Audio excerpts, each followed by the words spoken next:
Fueron miembros de la UAM, estábamos hablando también de cómo funciona, ¿no?, este grupo. Y también le quería preguntar, usted como ex coordinador de seguridad en la Macrozona Sur, ¿cómo ha ido también mutando la forma que ellos tienen de funcionar también? Hemos visto varias aristas en diversas investigaciones donde incluso se les vincula con el crimen organizado. Así es. Bueno, la Huaychana Camapu, yo decía que se cinde de la CAM, ¿cierto? Y tiene diferencias sustantivas. Una de las diferencias sustantivas dice relación precisamente con que la CAM opera con una lógica vertical, ¿cierto? Donde hay un líder, que ese líder es visible, que es Héctor Yaitul. Claro. La UAM aprende de la CAM y de los errores de la CAM, y por lo tanto opera en el hermetismo, la clandestinidad, tiene una horizontalidad desde el punto de vista de su organización, y además se vincula directamente no solo con la ideología del terrorismo vinculada a la liberación nacional mapuche, sino que además lo que hace es vincularse con el crimen organizado, y el crimen organizado puro y duro. ¿De qué? De narcotráfico, de robo de maderas, tráfico de armas, municiones y en menor medida también robo de vehículos. Y por lo tanto, todo eso es lo que le da también un sustento desde el punto de vista financiero para tener también arsenal de guerra para efecto de poder repeler el actuar de las policías. Ahora, sabemos que normalmente cuando existen detenciones, ¿no?, de este tipo suelen existir contraataques. ¿Qué opina de esta situación? Es una situación que preocupa, me imagino.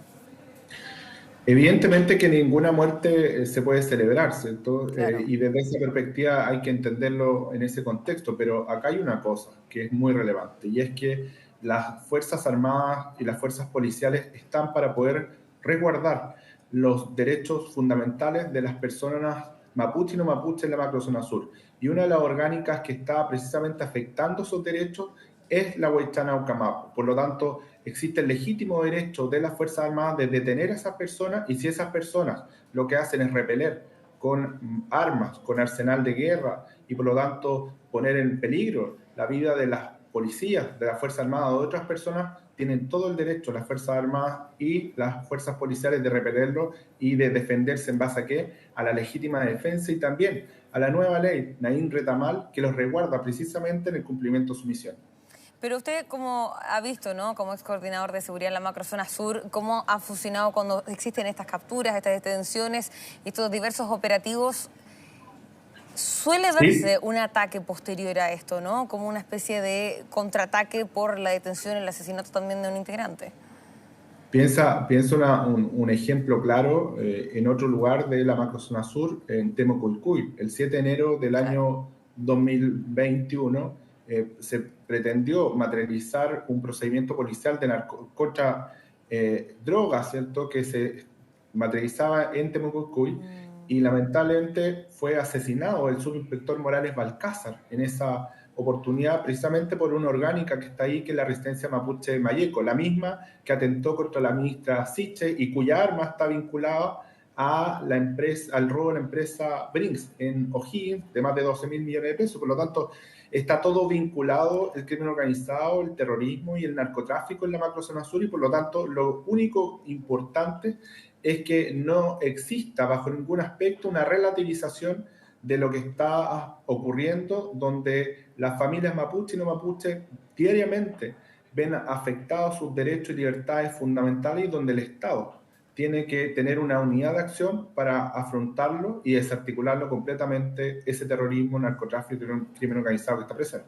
Ahora, es esta vinculación con el crimen organizado y también la forma como está estructurada la UAM que hace tan complejo poder avanzar con las investigaciones, porque el operativo de hoy fue por un asesinato que ocurrió hace más de 2 años. Fue una investigación sumamente extensa. ¿Todas estas aristas hacen que la investigación sea más compleja? Sí, son investigaciones complejas por varias razones.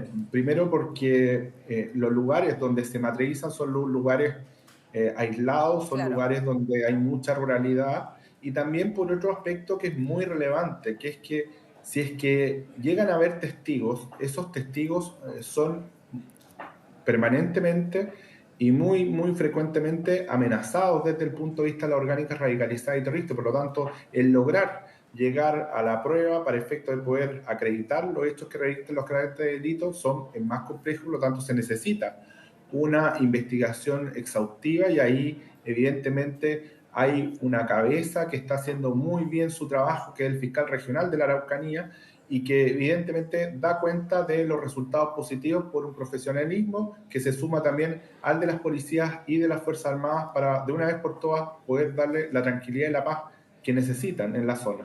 Sí, sobre eso y cómo avanza la investigación está el tema de la inteligencia, ¿no? Hay proyectos de ley que buscan avanzar al interior del Congreso. Si nos pudiera decir cuál es la importancia también a su juicio que avance esto. Yo lo he escuchado también en otras entrevistas que usted apunta que es sumamente relevante que se avance en estos proyectos para poder detectar y desbaratar, ¿no?, estas bandas de crimen organizado.